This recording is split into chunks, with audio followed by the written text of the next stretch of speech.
বন্ধুরা, সহকর্মীরা, আপনাদেরকে আমি আন্তরিকভাবে ধন্যবাদ এবং কৃতজ্ঞতা জানাতে চাই যে আপনারা আমাকে যথেষ্ট আতিথ্যতা দিয়েছেন। আমি মুক্ত, এবং এটার প্রতিদান আমার পক্ষে দেওয়া সম্ভব নয়। আমি আরো বেশি মুগ্ধ এই জন্যে যে আমাদের ভারপ্রাপ্ত চেয়ারম্যান মহোদয়, উনি যেহেতু লন্ডনে আছেন, উনি আপনাদের সামনে বলতে আমার এতটুকু দ্বিধা নেই, উনি প্রতি মুহূর্তে আমার খোঁজ নিন। উনি প্রত্যেক দিন আমাদের নেতাদেরকে বলেছেন কেমন আছে দেখো। কালকে রাত থেকে আমি যে জায়গায় আছি সেই জায়গায় আপনার হিটিং সিস্টেমটা নষ্ট হয়ে গেছে। আজকে সকালে ওনার বাসা থেকে হিটার পাঠিয়ে দিতে পারবো না।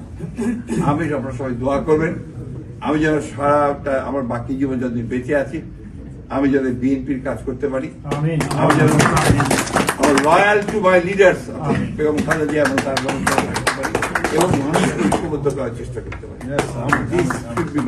এটাই আমি আল্লাহর কাছে আল্লাহ অনেক মেহেরবান, আল্লাহ এত মেহেরবান যে দেখেন আজকে দেশনেত্রী বেগম খালেদা জিয়া মুক্ত।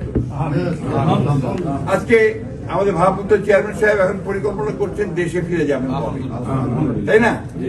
আমরা আজকে অন্তত দেশে আপনার রাত্রে ঘুমাতে পারি মানে নির্ভয়, ঠিক তো? এইটা আল্লাহ দিয়েছেন। অবশ্যই আমরা চেষ্টা করেছি, আপনারা চেষ্টা করেছেন, এবং আমাদের যুক্তরাজ্য বিএনপির হিসেবে আপনারা যেটা বলেছেন অতিরিক্ত দাবি করেননি, যে আপনারা সবচেয়ে বেশি ভূমিকা পালন করেছেন,